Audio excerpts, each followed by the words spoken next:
Sua ternura tirou na bagunça e me organizou. Do fundo do poço, vencido, esquecido, sua mão me tirou.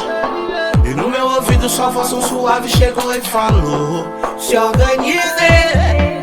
Eu descobri que as dores da vida não podem da vida tirar o sabor. Quem planta chorando só colhe sorrindo a semente do amor. Me organizando que eu posso desorganizar o que for.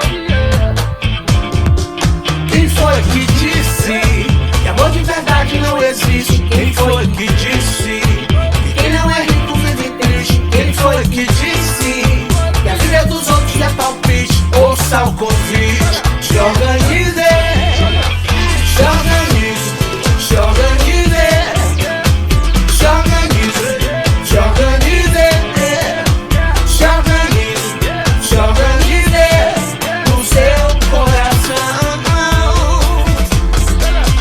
Foi assim que a sua ternura tirou minha bagunça e me organizou. No fundo do poço, vencido, esquecido, sua mão me tirou. E no meu ouvido sua voz tão suave chegou e falou: se organize. Eu descobri que as dores da vida não podem da vida tirar o sabor. Enquanto tá chorando, eu só colhe sorrindo a semente do amor. É me organizando que eu posso desorganizar o que for.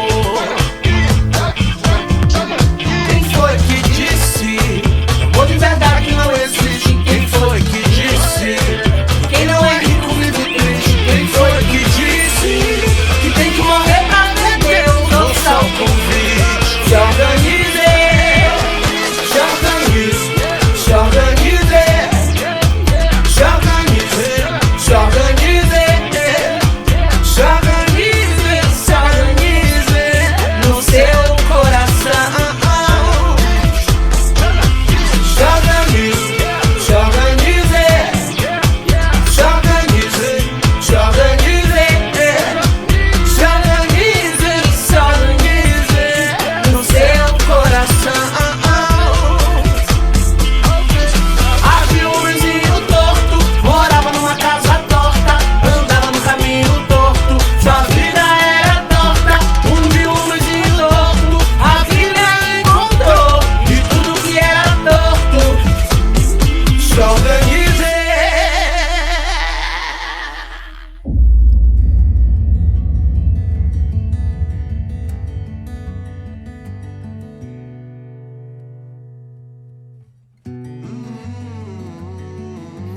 Marta e Maria, duas mulheres com desejo de servir ao Senhor.